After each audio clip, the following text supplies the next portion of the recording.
Oke, selamat datang kembali di channel YouTube saya Fisika Gampang.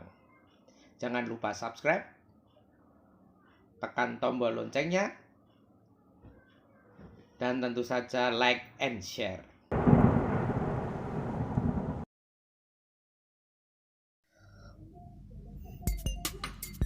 Halo, berjumpa lagi dengan saya, Pak Dedi. Pada kesempatan hari ini saya kembali akan memberikan trik super kilat bagian yang kedua. Ya, untuk trik super kilat bagian yang pertama sudah saya buatkan videonya pada pertemuan berikutnya. Pertemuan sebelumnya ya, bisa dilihat di video-video saya yang lain di playlist ya. Coba dibuka di playlist, saya sudah ada di sana, yaitu trik super kilat bagian yang pertama. Pada kesempatan hari ini saya akan membahas trik super kilat bagian yang kedua ya. Bagian yang pertama itu saya bahas ada 15 nomor. Hari ini akan saya lanjutkan untuk nomor 16 ya. Untuk nomor 16 ini kita bicara tentang suhu campuran atau yang dikenal dengan istilah asas black. Ya. Jadi trik super kilatnya adalah kalau kita disuruh mencari suhu campuran atau TC ya, ini dengan catatan suhu campuran itu adalah air dicampur dengan air ya, air dicampur dengan air. Jadi air panas dicampur dengan air yang dingin, yang lebih dingin begitu ya. Maka nanti rumusnya adalah TC-nya sama dengan M1C1 dikali T1 ditambah M2C2 kali T2 ya, dibagi dengan M1C1 plus M2C2. Ini massa air yang pertama, ini kalor jenis air, ini suhu benda yang pertama atau air yang pertama. Ini adalah massa air yang kedua. Kalau jenis air tentunya sama ya, kalau jenis air ini adalah suhu air yang kedua. Massa ini kalau jenis begitu ya. Contoh soalnya langsung saja. 75 gram air, suhunya 0 derajat Celcius. Nah, ini ada air yang suhunya 0 derajat Celcius, dingin ya. Dicampur dengan 50 gram air tapi suhunya 100 derajat Celcius. Maka suhu akhir campurannya nanti berapa? Langsung saja dimasukkan ke rumus suhu campuran ini. M1. Nah, ini kita misalkan suhu yang panas ya, yang panas. M1 itu yang panas, boleh. Yang panas tadi masanya 50 gram ya. 50 gram dikali dengan ini adalah kalor jenis air. Ya, 1 kalori per gram derajat Celcius ya. Jadi kalau masanya dalam gram, ini kalori jenis airnya pakai yang 1 kalori per gram derajat Celcius dikali suhunya 100 derajat Celcius. Nah, yang ini adalah air yang dingin tadi, masanya 75 gram, kalori jenisnya 1 sama ya, tapi suhunya 0 derajat Celcius. Nah, jadi di sini dikali 0 dibagi dengan M1 nya tadi 50 dikali C1 ditambah M2 massa air yang dingin tadi dikali 1 juga kalor jenisnya air ini ya, sama, sehingga didapatlah 5000 dibagi 125, 40 derajat Celcius. Nah, cuman begitu caranya. Jadi kalau di sketch tuh gambarnya seperti ini ya. Ini massa air yang dingin, taruh bawah, M2 nya T2, ini massa satunya yang panas 50 gram tapi suhunya 100 derajat Celcius. Kalau dicampur nanti akan ketemulah suhu campurannya di sini di antara 0 sampai 100, yaitu ketemulah 40 derajat Celcius, begitu ya. Yang nomor 17. Nah, yang nomor 17 ini sama suhu campuran asas black, tetapi yang dicampur bendanya, kalau yang pertama tadi nomor 16 adalah air dicampur dengan air. Jadi air dingin dicampur dengan air yang panas. Kalau di sini posisinya adalah air ya ditambah dengan es. Jadi air dan es dicampur. Bagaimana rumus superkilatnya? Nah, rumus superkilat suhu campuran dari campuran air dan es adalah ini MA, M air ya, massa air dikali kalor jenis air dikali suhu airnya berapa dikurangi massa es dikali kalor lebur es. Nah, ini dikurangi ya, dibagi dengan masanya air ditambah dengan masanya es. Jadi kalau di sketch seperti ini ya, kalau air dengan air kan tadi sketchnya seperti ini. Kalau ini air dengan, kalau ini adalah es dengan air. Jadi ada, kalau esnya ini ada meleburnya dulu. Jadi dia melebur dulu, baru nanti naik menjadi air. Nah, caranya rumusnya seperti ini ya. Contoh 50 gram es, nah masih berupa balok es ini ya, 0 derajat Celcius dicelupkan pada 200 gram air yang suhunya 30 derajat Celcius. Jika kalor jenis air adalah 4200 Joule per kilogram. Nah, kalau jenis air itu ada dua, kalau Joule per kilogram dia pakainya 4200, kalau kalau pakai kalori per gram itu pakai yang 1 ya. Tapi ini nanti masanya harus jadikan kilogram kalau mau pakai 4200. Kalau nanti masanya mau pakai 50 gram ya, kalau jenisnya pakai saja yang 1 boleh ya. Kalor lebur es adalah 336.000 Joule per kilogram. Berapa suhu campuran? Nah, masuk ke rumus ini ya. Massa air, nah, kita lihat metode superkilatnya adalah massa air dikali kalor jenis air dikali suhu air dikurangi massa es dikali kalor lebur es, dibagi dengan massa air ditambah massanya si es ya. Masukkan saja massa air 200, kalor jenis airnya 1 ya, ini berarti pakai kalori per gram, maka ini masanya tetap saja dalam gram, kali 30 dikurangi massa esnya 50 gram, kalor leburnya kalau pakai kalori per gram adalah 80, begitu ya. Jadi dibagi dengan masanya air dibagi masanya es, 2000 dibagi 250 ketemulah 28 derajat Celcius. Jadi suhu campuran antara es tadi dan air yang suhunya 30 kalau dicampur menghasilkan suhu campuran 8 derajat Celcius. Itu untuk yang nomor 17. Nomor 18.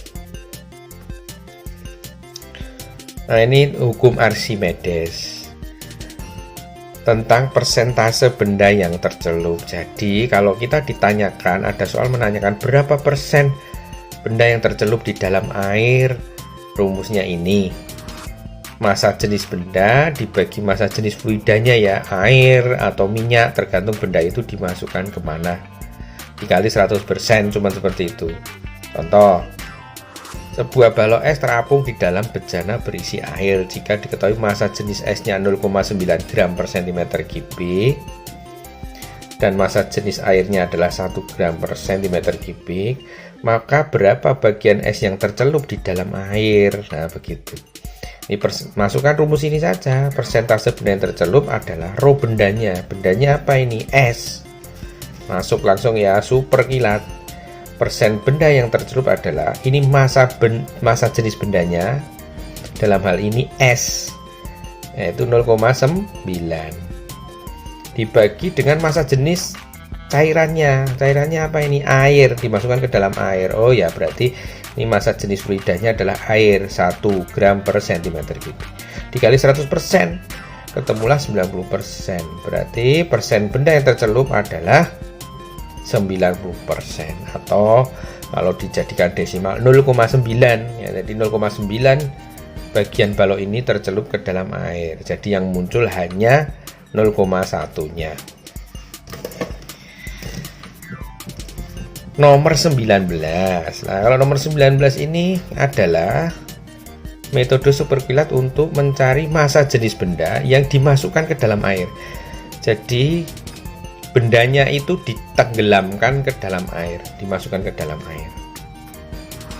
Rumusnya adalah massa jenis benda sama dengan berat di udara dibagi dengan berat benda di udara dikurangi benda di air dikali dengan massa jenis air atau massa jenis fluidanya ya.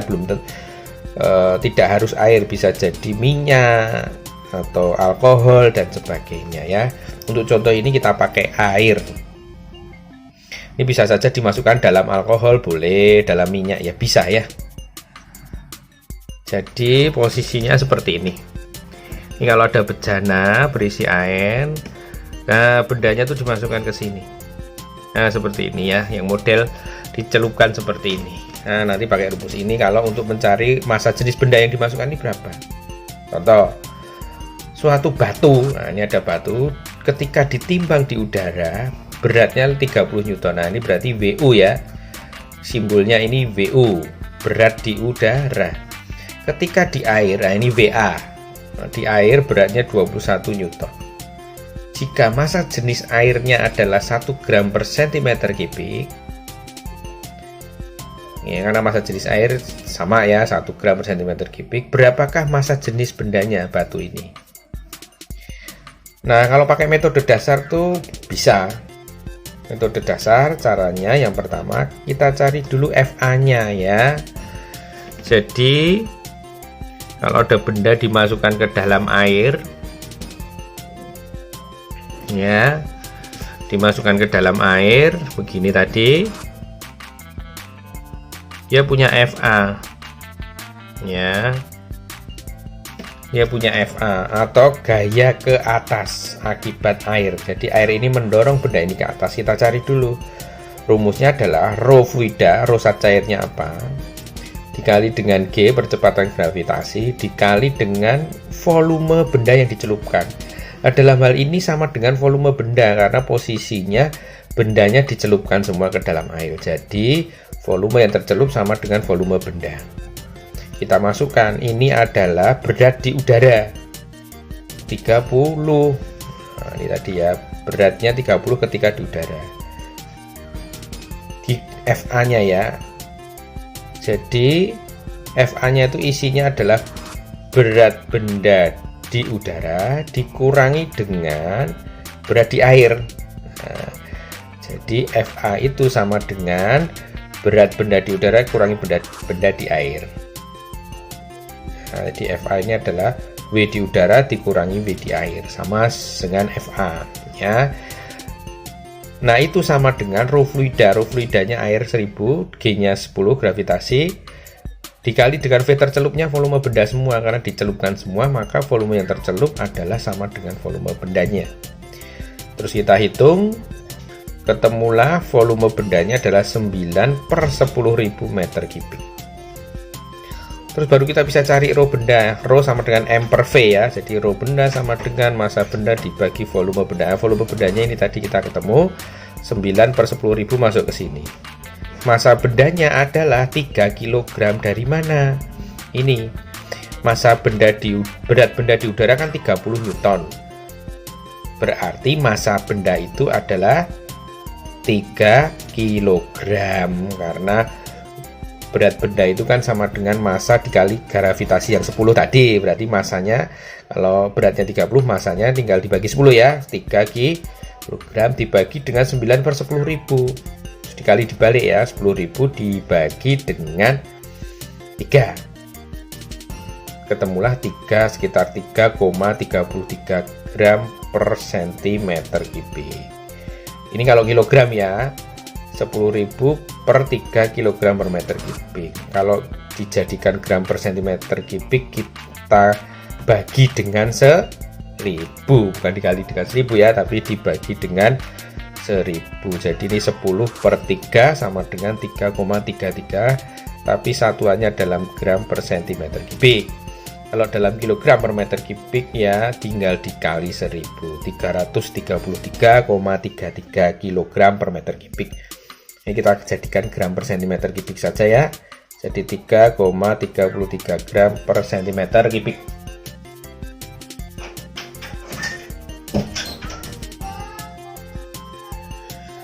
Nah, metode super kilatnya bagaimana? Metode super kilatnya pakai rumus ini saja. Nah, rumusnya adalah metode super kilat. Ini ya, saya munculkan di sini lagi. WU, W berat benda di udara dibagi berat benda di udara dikurangi berat benda di air.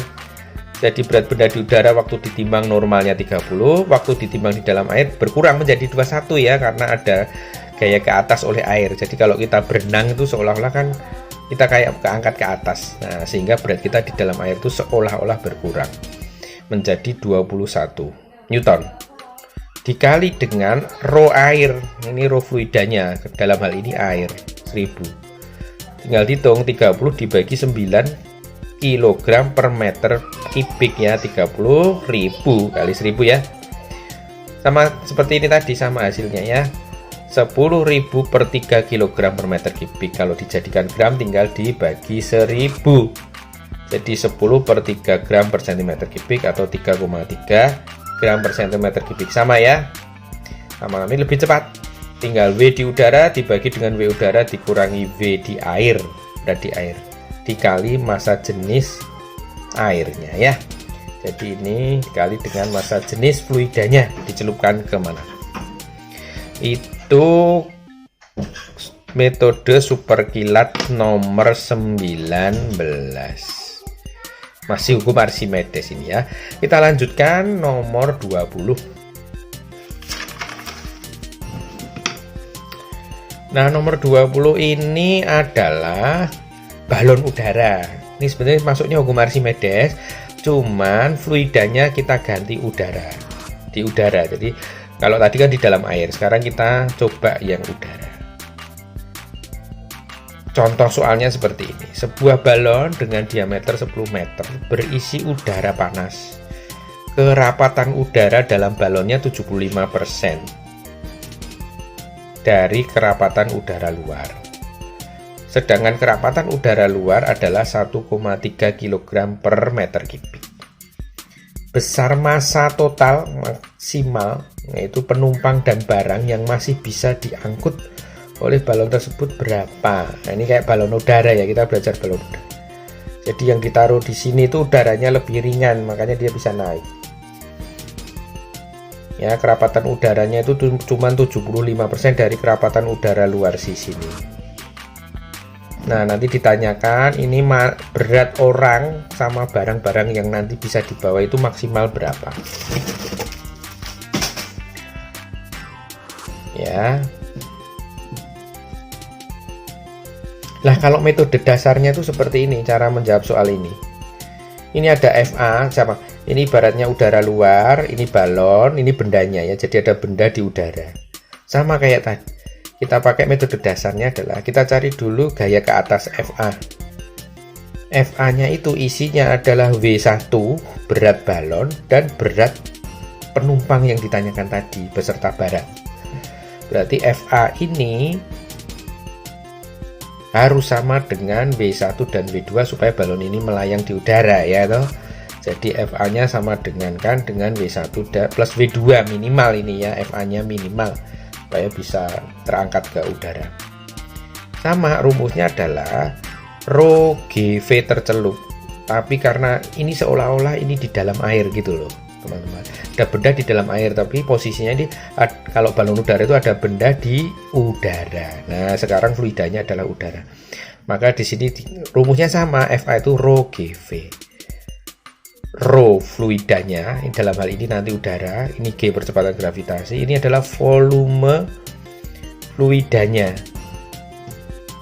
Volume fluidanya disama dengankan dengan W1 itu kan rho G V balon.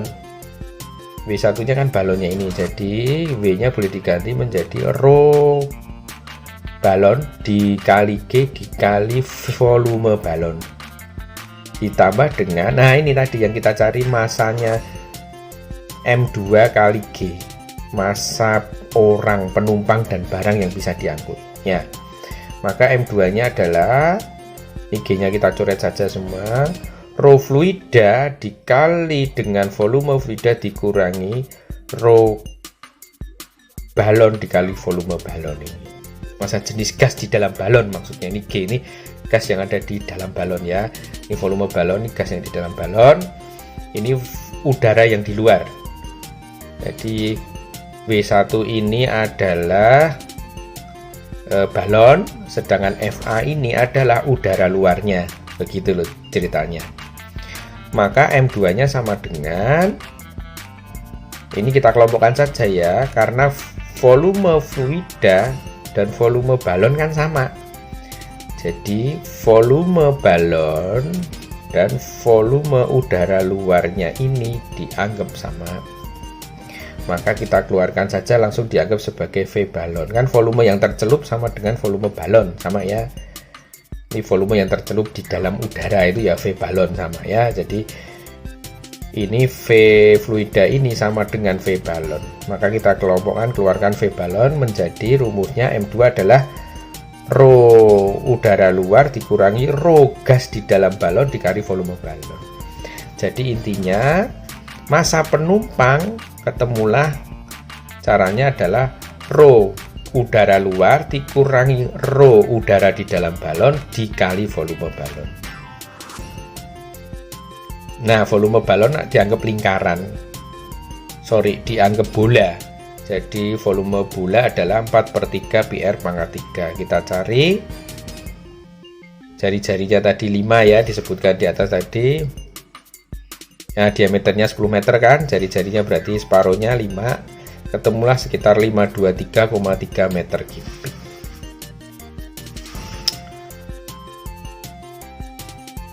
Nah, dari rumus metode dasar ini ketemulah rumus superkilat. Lah inilah rumus superkilatnya.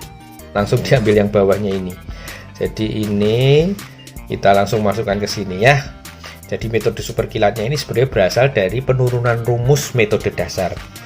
Metode dasarnya ini caranya seperti ini ya logikanya, sehingga ketemulah metode super cepatnya, langsung masuk ke sini saja.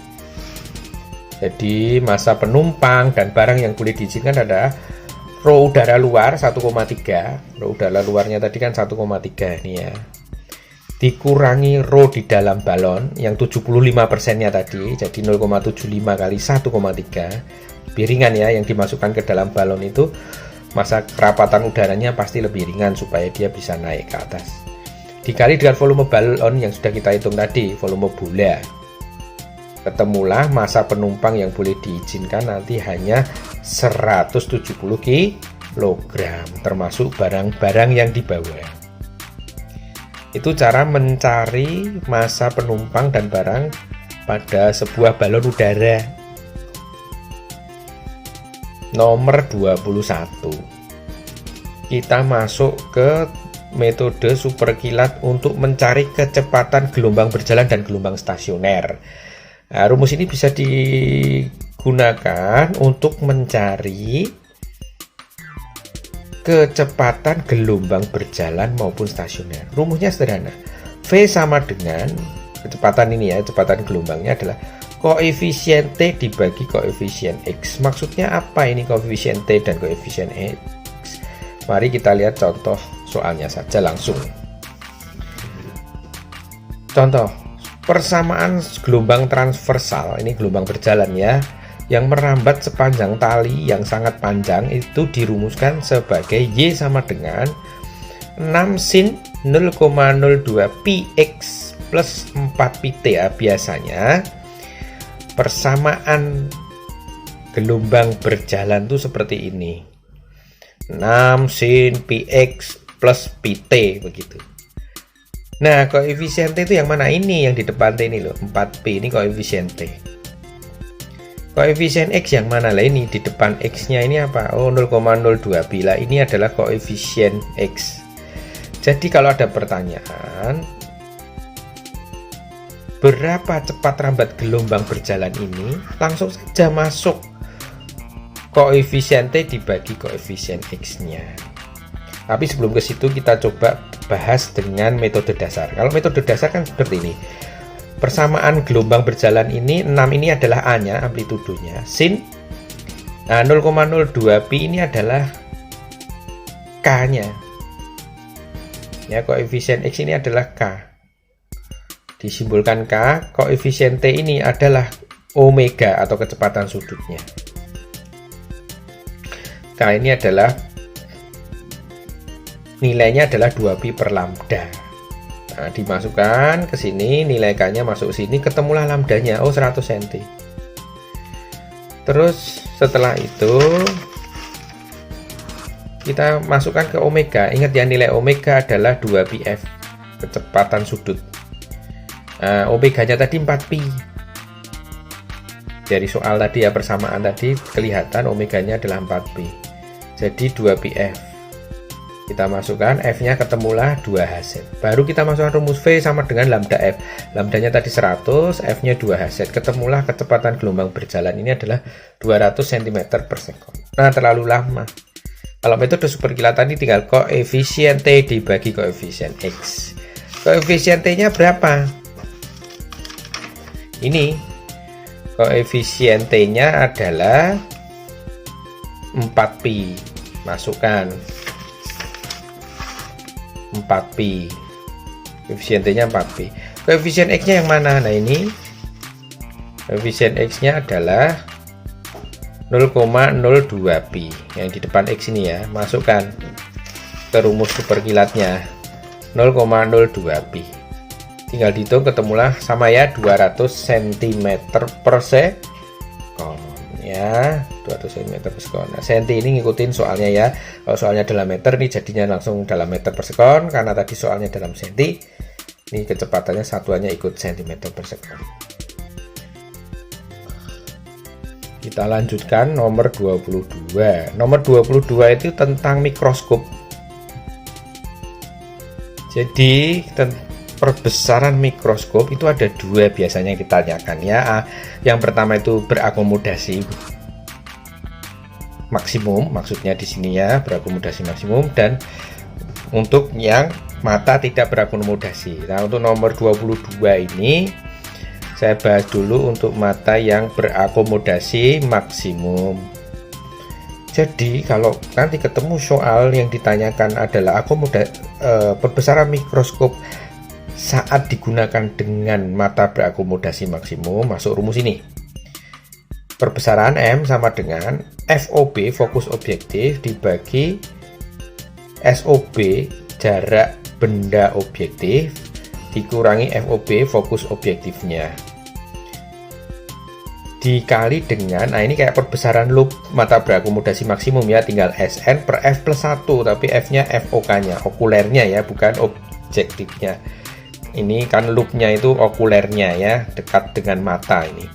Jadi sekali lagi perbesarannya adalah FOB dibagi dengan SOB ya, jarak benda dari lensa objektifnya, dikurangi dengan fokus objektifnya, dikali dengan SN per FOK plus 1. Contoh, sebuah mikroskop mempunyai lensa objektif dan lensa okuler dengan panjang fokus masing-masing 10 mm. Nah, ini maksudnya objektifnya ya, fokus objektifnya, dan 5 cm untuk fokus okulernya.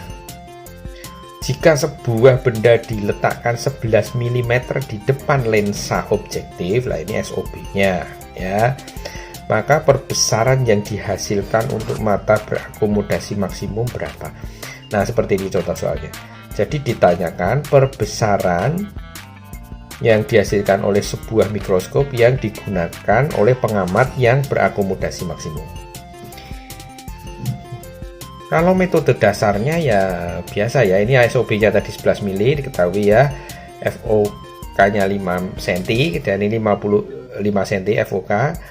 FOB-nya, fokus objektifnya adalah 10 mm atau kalau di dalam senti nanti 1 cm ya.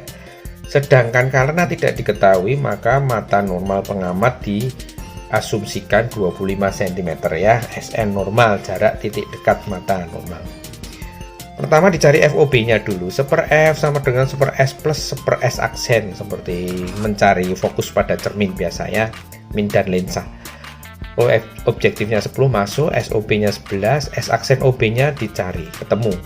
Per 10 pindah ruas ya, samakan penyebut, ketemulah 110. 110 ini dalam mili tadi ya, 110 mm atau 11 cm. Nah, baru setelah ketemu S aksen OB baru masuk ke perbesaran mikroskop, yaitu perbesaran objektif dikali perbesaran okuler.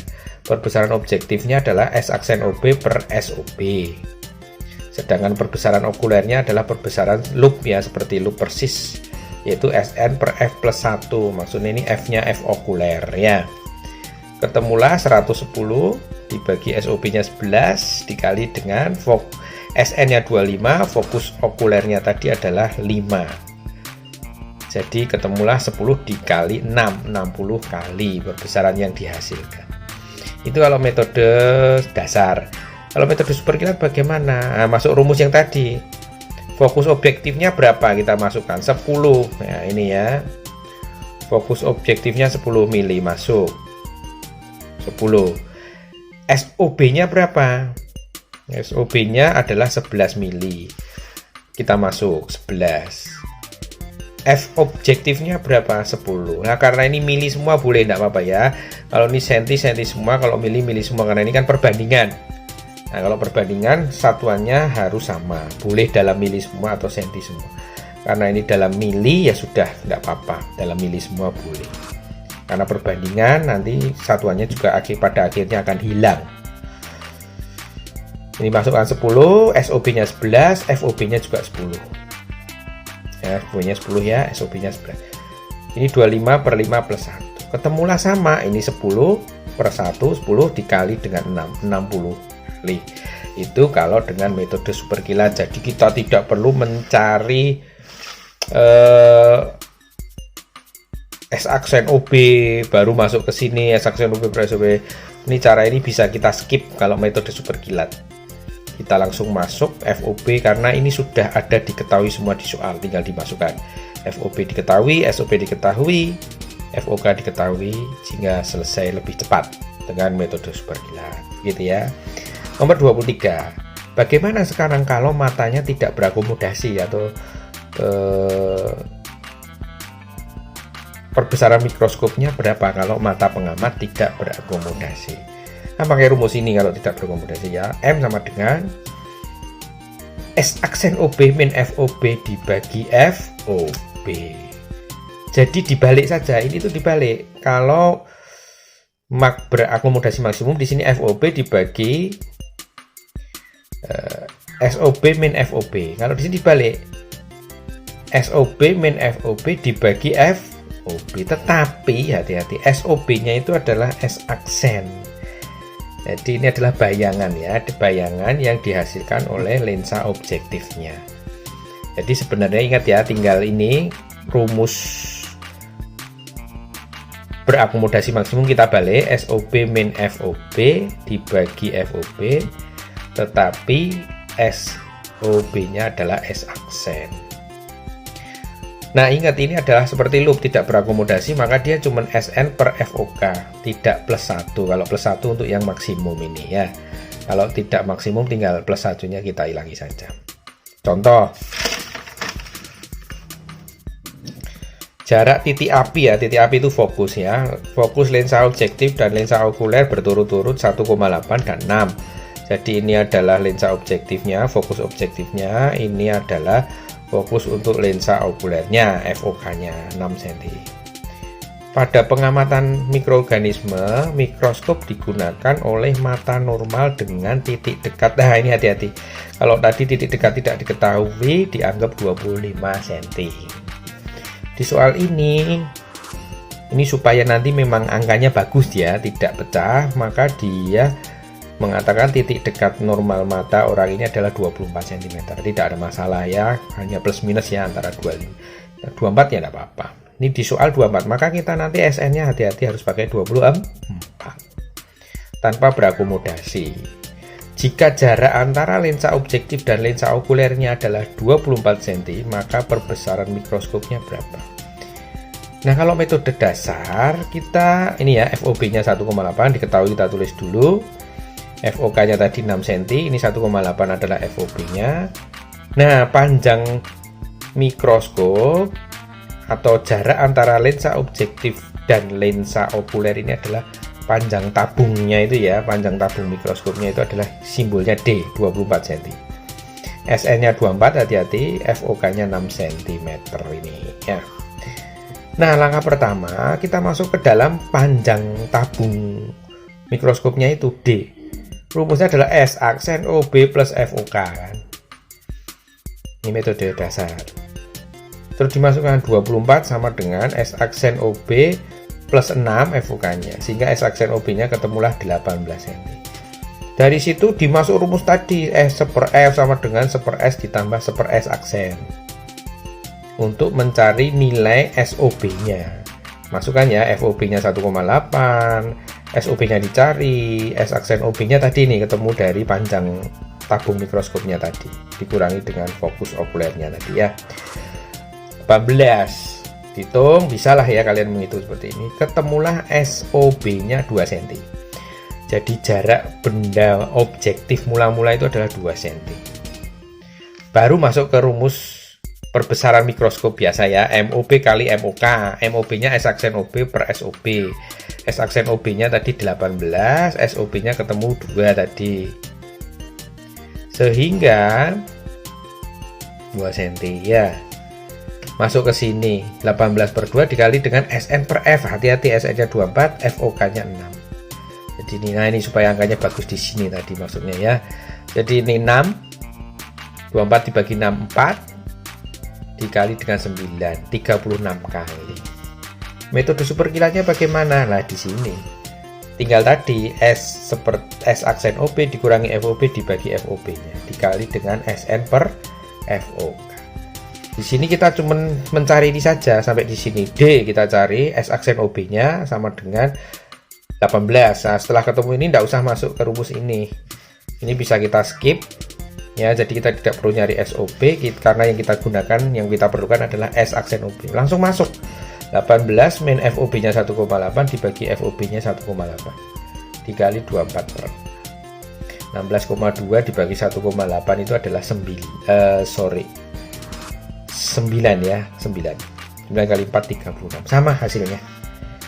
Tapi kita tidak perlu menghitung ini ya. Sebenarnya kita dapat keuntungannya untuk motif superkilat, kita bisa masuk menghitung ini karena kita langsung pakai S aksen OB sudah bisa ketemu perbesarannya. Itulah cara mencari perbesaran yang dihasilkan oleh mikroskop, baik dengan pengamatan mata berakomodasi maksimum ataupun tidak berakomodasi.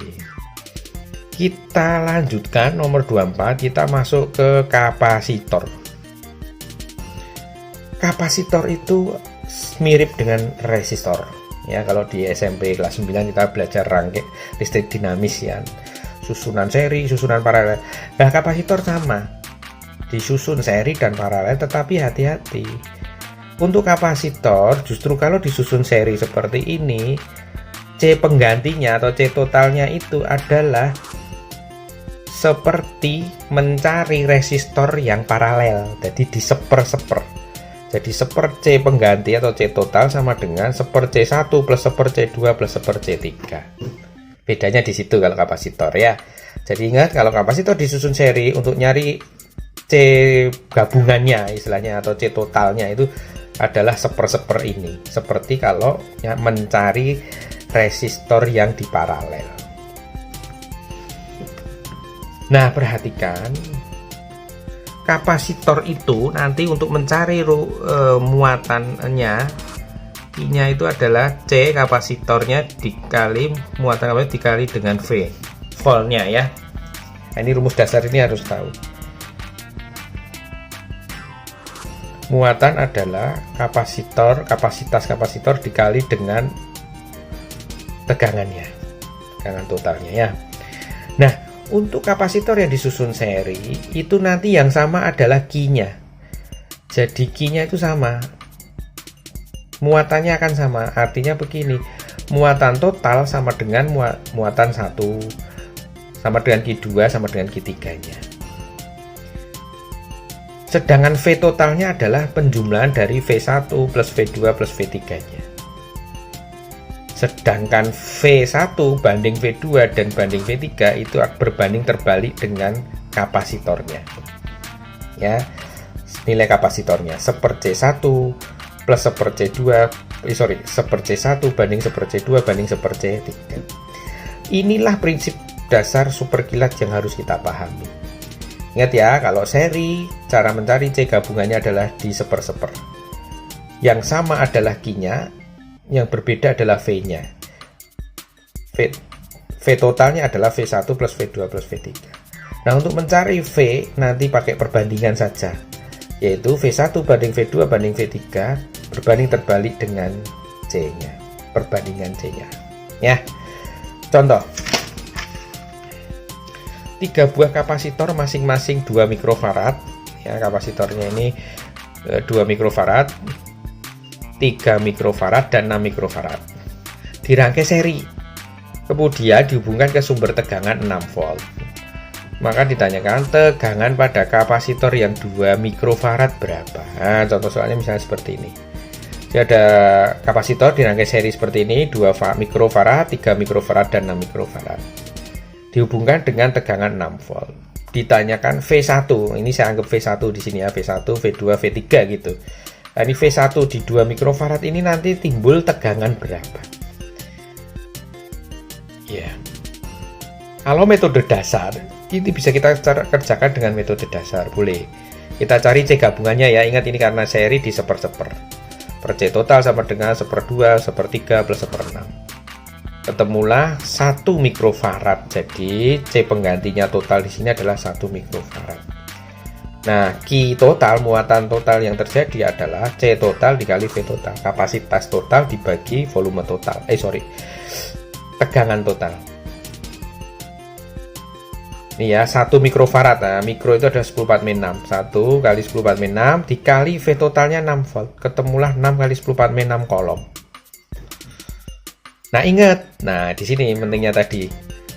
Q total itu sama dengan Q1, Q2 dan Q3. Ingat ya, kalau dirangkai seri kapasitor itu muatan listriknya menjadi sama dengan muatan totalnya. Jadi muatan total dengan muatan masing-masing kapasitornya ini sama. Q1, Q2, Q3 sama dengan Q totalnya. Yang berbeda adalah V-nya. Nah, untuk nyari V otomatis tinggal dimasukkan, kalau ini V1 ya sini Q1 per C1. Ingat ya, Q C kali V. Jadi V rumusnya adalah Q per C. Q1 nya berapa?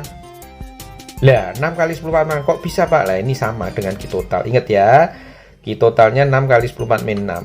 Q1 nya sama dengan Q totalnya karena dirangkai seri. Jadi 6 kali 10⁻6 Q1. C1 nya berapa Pak? C1 nya yang ini 2 mikrofarad. 2 kali 10⁻6. 6 dibagi 2, 3 volt.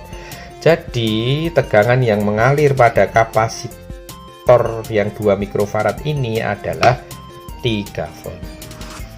Kalau metode superkilat bagaimana Pak? Nah, kalau metode superkilat langsung saja kita ambil perbandingan dari V-nya.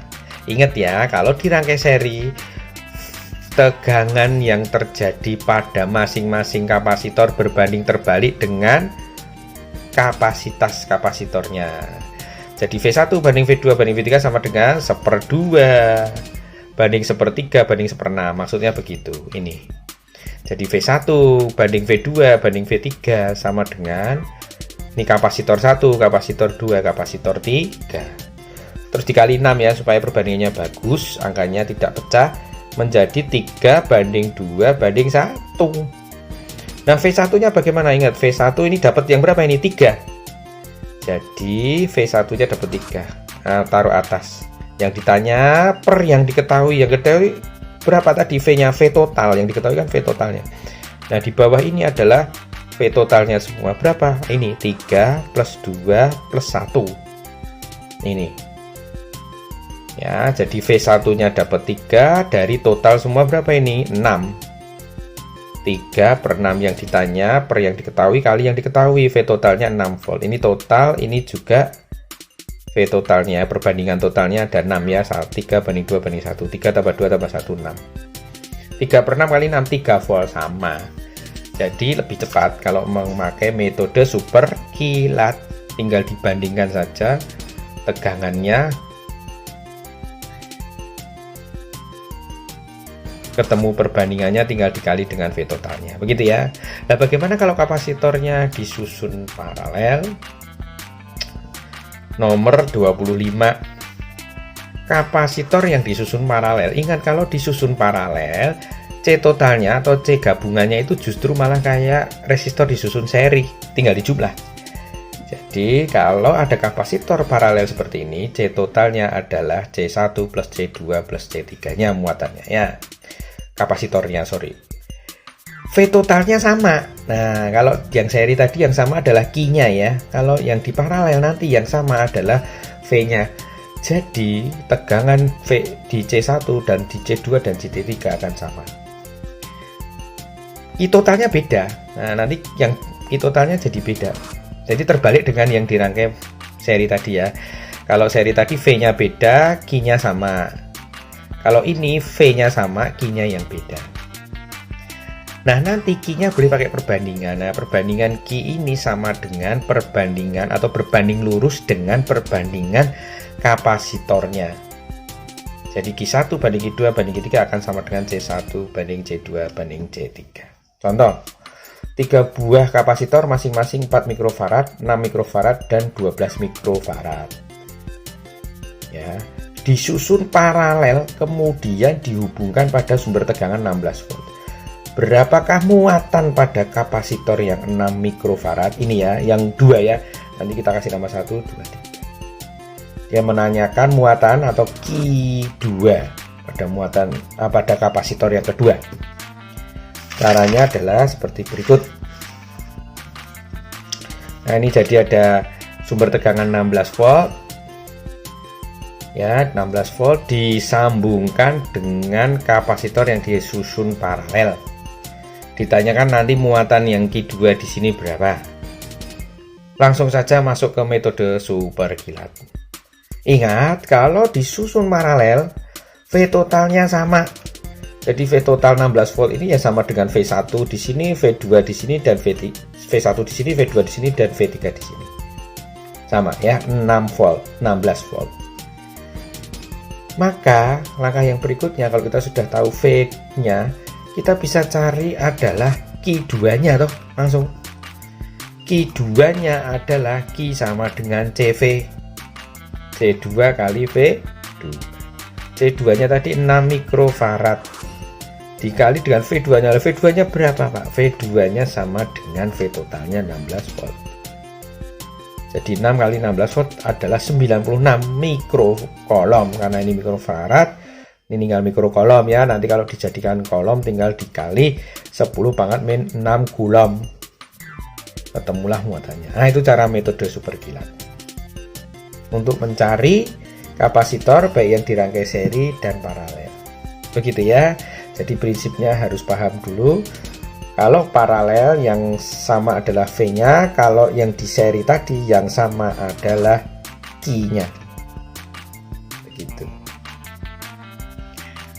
Kita lanjutkan nomor 26. Nomor 26 ini kita bicara tentang GGL induksi atau tegangan yang dihasilkan oleh kawat yang berada dalam suatu medan magnet.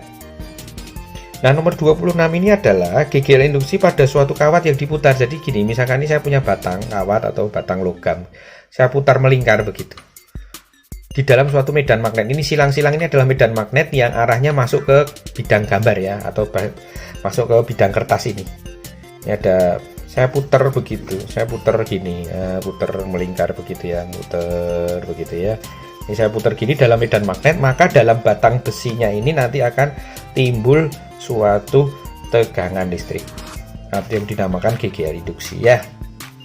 Contoh, sebuah batang AC, ini A ke C ini namanya ya, berputar dengan laju tetap, frekuensinya putaran adalah 5 Hz.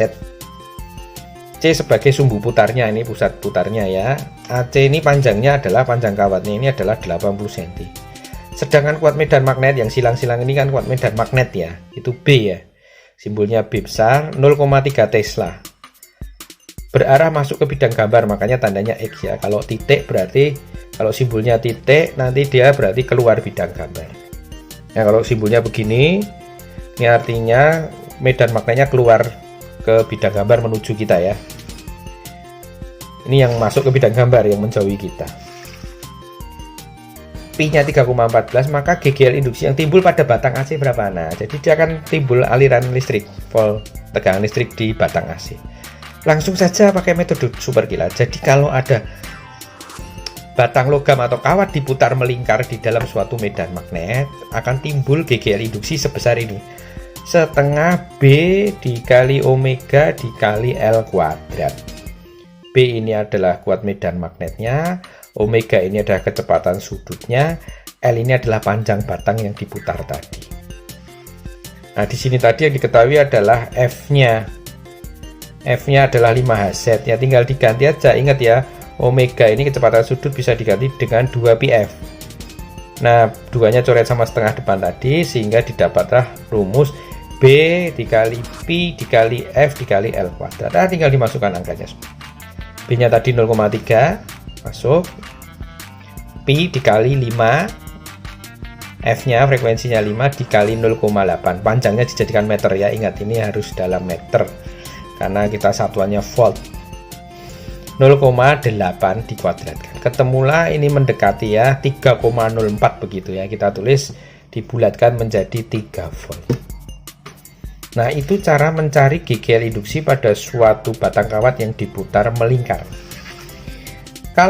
Contoh soal berikutnya. Metode superkilat berikutnya adalah metode superkilat pada batang kawat yang digeser lurus. Kalau tadi kan digeser berputar begitu. Kalau ini di GGL induksi pada batang kawat, PG ini batang kawat yang digeser lurus ya, ke kanan ataupun ke kiri sama saja, boleh. Contoh seperti ini. Ada kawat PG panjangnya 25 cm digeser ke kanan dengan kecepatan linier 4 meter per sekon. Ini bukan kecepatan sudut ya, V kecil, kecepatan linier. Jika induksi magnet B-nya 0,2 Tesla, besar GGL induksi yang timbul pada batang PG nanti berapa? Langsung masuk ke metode superkilat. Ingat, kalau untuk GGL induksi yang batang digeser ke kanan begini atau ke kiri, digeser lurus, langsung masuk rumus BLV. B ini adalah induksi magnet, ini 0,2 Tesla. L-nya adalah panjang batang PG yang 25 cm dijadikan meter, 0,25. Dikali ini V kecil ya, ini kecepatan. Kalau V besar volume. Nah, kecepatan. Bukan tegangan ya, tapi kecepatan. Nah, maka tegangannya disimbolkan begini, epsilon ya, E besar, E kecil begini. Untuk membedakan dengan V ya. V volt itu. Ini V kecil kecepatannya 4, masuk. Hitung ketemulah 0,2 volt. Nah, cuma seperti itu. Jadi ini soal-soal khusus memang. Ya, jadi kalau ada soal seperti ini langsung saja masuk rumus ke BLV untuk yang kawat kawat yang digeser lurus ke kanan ke kiri. Kalau kawat yang digeser melingkar masuk ke rumus setengah B omega L kuadrat.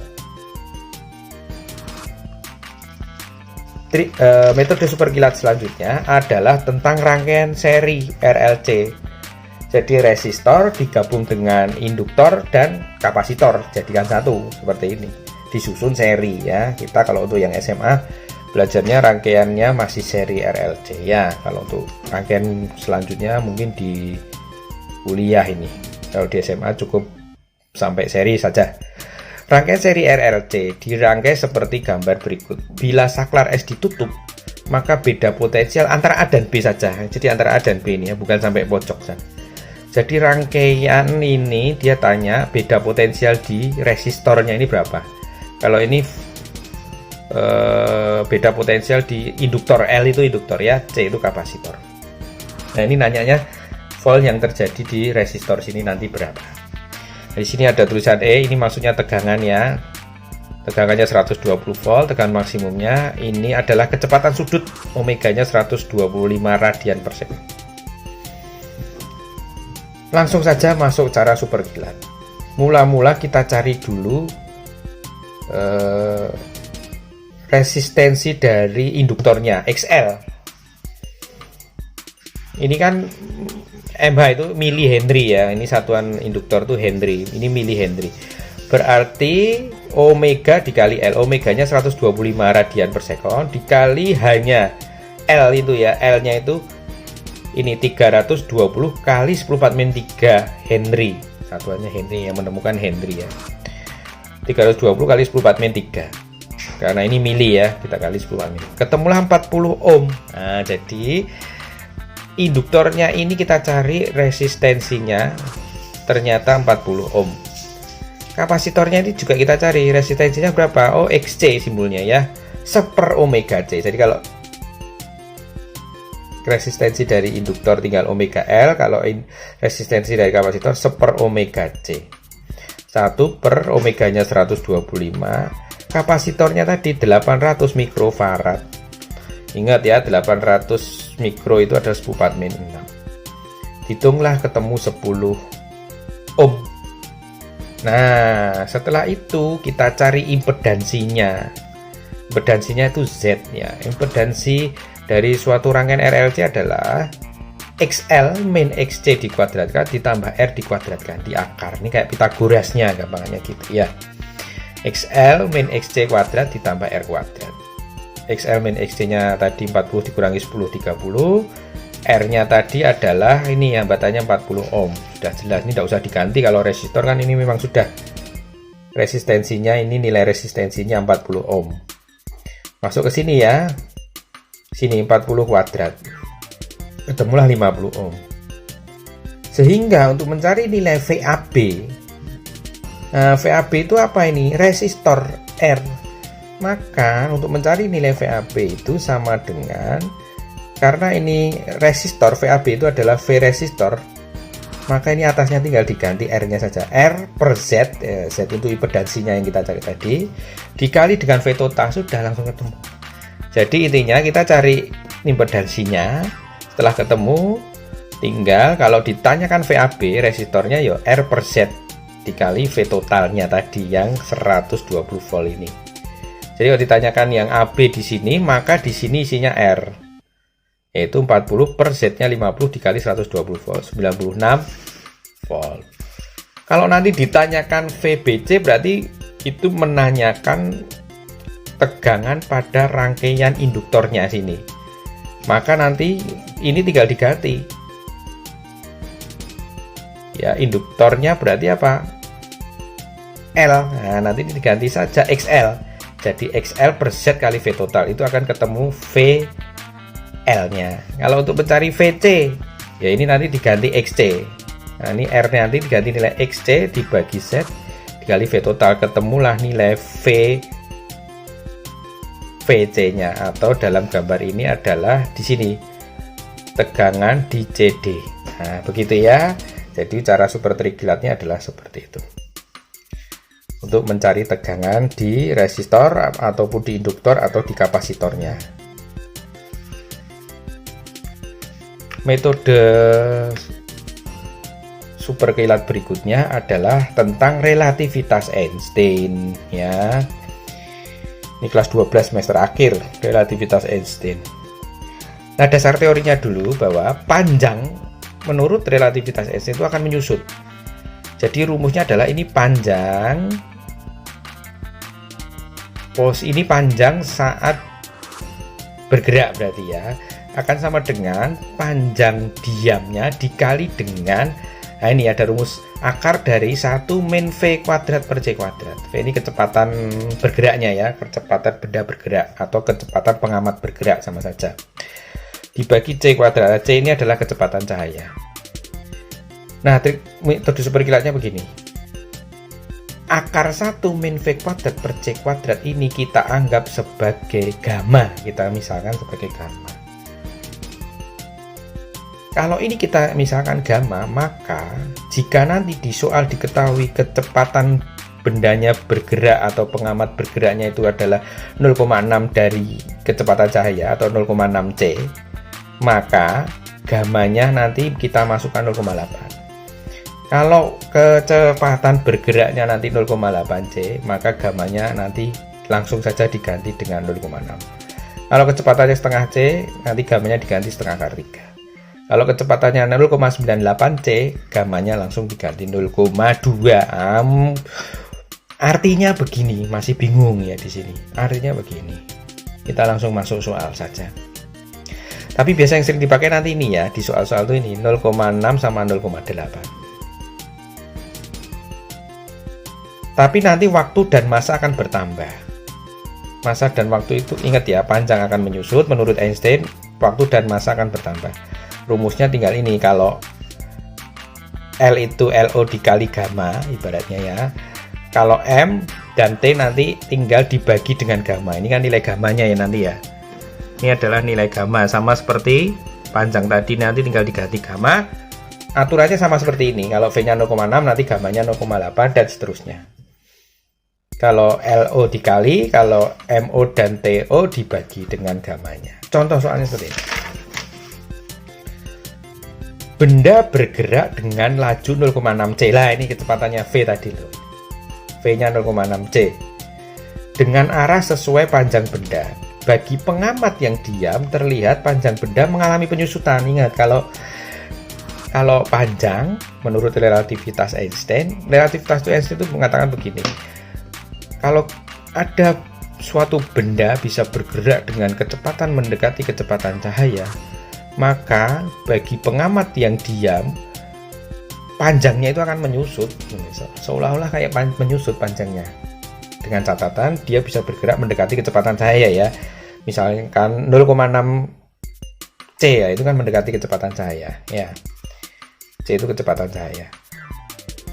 Sebesar berapa persen penyusutannya nanti? Nah, metode super kita langsung kayak tadi. V-nya berapa ini? 0,6 C. Ingat, kalau V-nya 0,6 C, gammanya langsung saja diganti 0,8. Maka L ya, L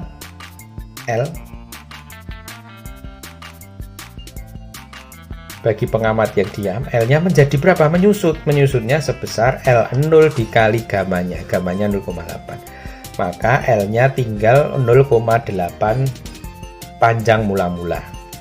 Penyusutannya berarti berapa? Ingat ya, kalau panjangnya menjadi 0,8 berarti dia menyusut 0,2. 0,2 itu adalah 20%. Jadi benda ini akan mengalami penyusutan panjang sebesar 20%. Begitu ya. Nomor 30 sama mirip. Suatu peristiwa terjadi selama 3 detik. Menurut pengamat yang bergerak menjauhi peristiwa itu dengan kecepatan 0,98 C. C itu kecepatan cahaya. Ini lebih lagi, ini benar-benar hampir mendekati kecepatan cahaya, hampir sama ya. Maka menurut pengamat yang diam, peristiwa itu terjadi dalam selang waktu berapa? Ya, jadi kalau pengamatnya itu bergerak dengan kecepatan 0,98 kecepatan cahaya, berarti kayak tadi.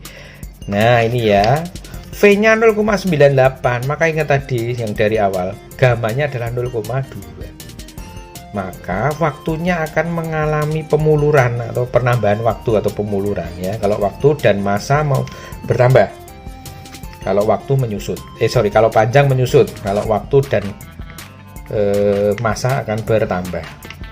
Nah, delta T sama dengan delta T0 dibagi gamma. Ingat ya, kalau waktu per gamma, kalau panjang tadi dikali gamma, L0 dikali gamma. Kalau waktu dibagi gamma. Nah, karena V-nya 0,98, gammanya langsung dihafalkan saja 0,2, maka ganti 0,2, delta T-nya ini adalah 3. Menurut pengamat yang diam,